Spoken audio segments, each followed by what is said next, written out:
I remained quite quiet about the Palestine-Israel conflict so far on this channel. But when footballers, and in specific footballers from the club I support, come out and put social media posts, I can't stay silent on it anymore.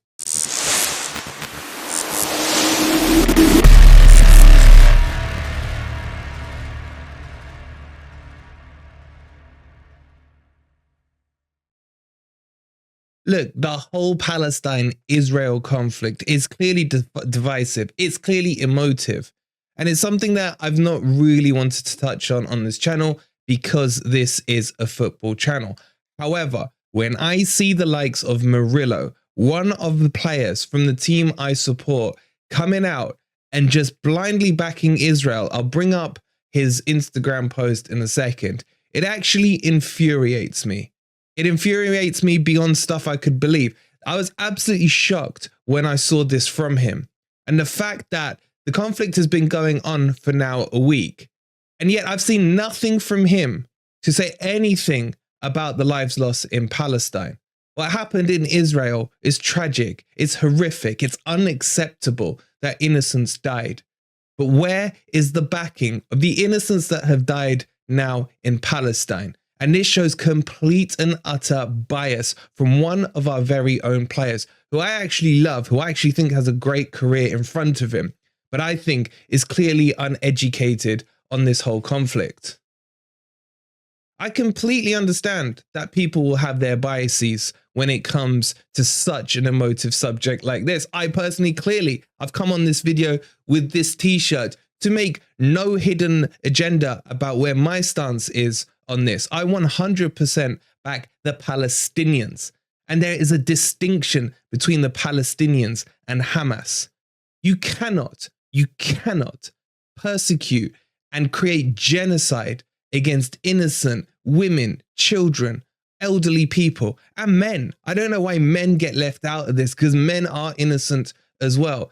And you can't collectively punish them for the actions of others, nor can you look at this whole thing in isolation, which is what I think Murillo has done in this. This conflict goes back decades, if not centuries.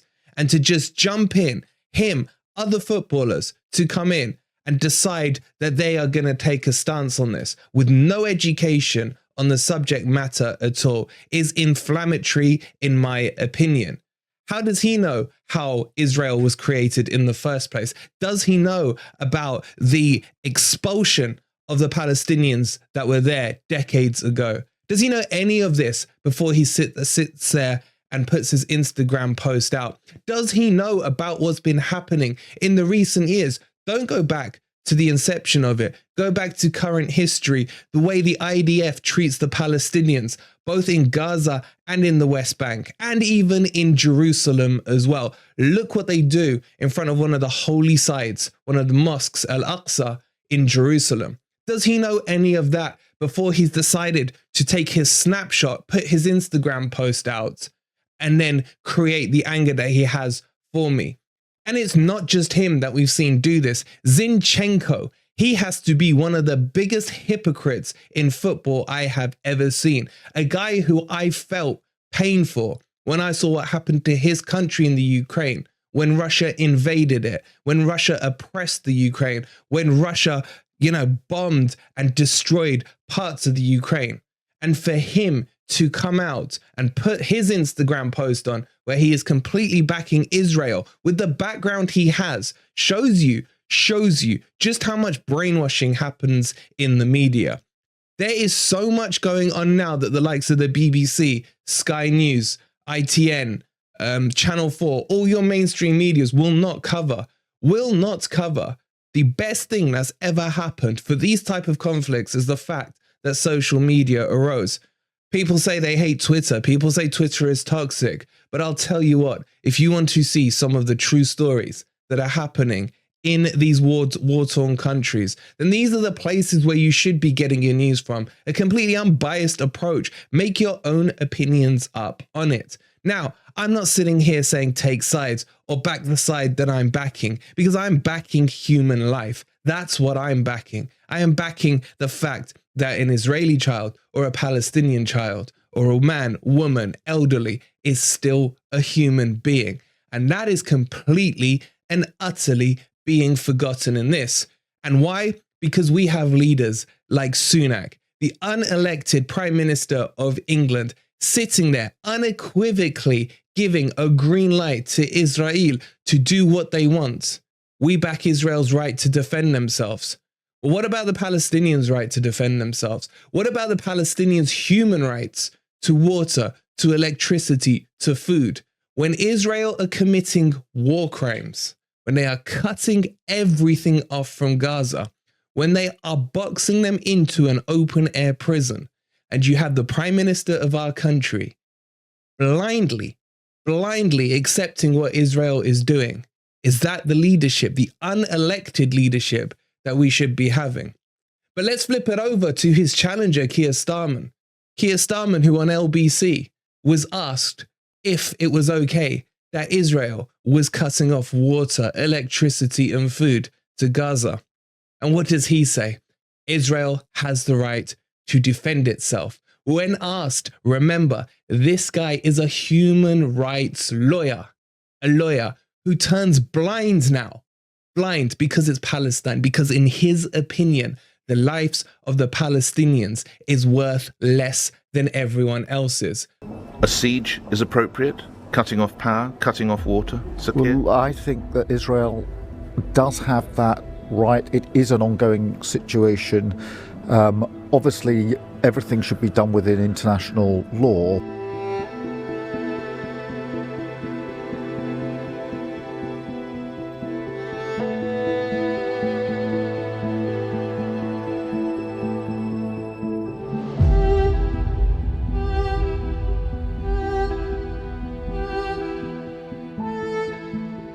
When these are our leaders sitting there, putting this rhetoric out, how the hell do you expect the likes of Murillo? How do you expect the likes of any footballer to understand exactly what's going on when this is the narrative that's being pushed from people that are meant to represent all warps of this society? The only thing that I've seen so far, and it's come from the footballing world, that has filled me with somewhat little bit of hope in this conflict that can never be decided by military action. You destroy Hamas, what are you going to do? You're going to create Hamas V2. What's the other alternative? You're going to wipe out all the Palestinians, because that's what they're doing right now. It's genocide, it's ethnic cleansing of Gaza. They're forcing them towards a closed border next to Egypt. They're not letting them through there. They're just forcing them and then steamrolling them in. Watch this escalate over the next few days. However, the actual Premier League for once has held a good stance on this, a neutral stance on this, talking about the effects on human lives. And that's the key word here, human lives. Because this is what it all boils down to. Humans are suffering. The only people profiteering from this are the warmongers. The US Senate themselves have invested in companies that supply weapons, and they are profiteering from this. So is there any wonder that you see this kind of rhetoric coming from leaders when they are lining their own pockets with the profits of war? But the Premier League has taken a neutral stance, and I am proud to say so has Nottingham Forest. Forest have put out a statement. In fact, let me read you Forest's statement on this. We, together with the rest of the Premier League, send our heartfelt sympathies to all those affected by the violence in Israel and Gaza. We will pay our respects to the innocent victims of the crisis at our game against Luton on Saturday, the 21st of October, by wearing black armbands and observing a moment's silence. And that is exactly the stance that a football team should be taking. And that's the stance Murillo should have been taking. And that's what upsets me the most about this. But there are exceptions to the rule. And that exception comes from Chelsea. Chelsea, who put out a statement. Chelsea is enormously saddened by the huge loss of life following last weekend's attacks on Israel. We all are. They were horrific. But they go a step further. We stand with the Jewish community in London and around the world in the face of the rising tide of anti-Semitism, which we have long campaigned for against. And that in itself That in itself, I have no problem with the first part of the statement. Bear in mind, this was put out yesterday by Chelsea. There is no mention of the innocent loss of lives in Gaza, the thousands that have died, the phosphorus bombs, the illegal bombs that Israel are dropping on them, killing men, women, and children. Let me show you a clip of someone who's affected by this. This is the loss of life we are seeing.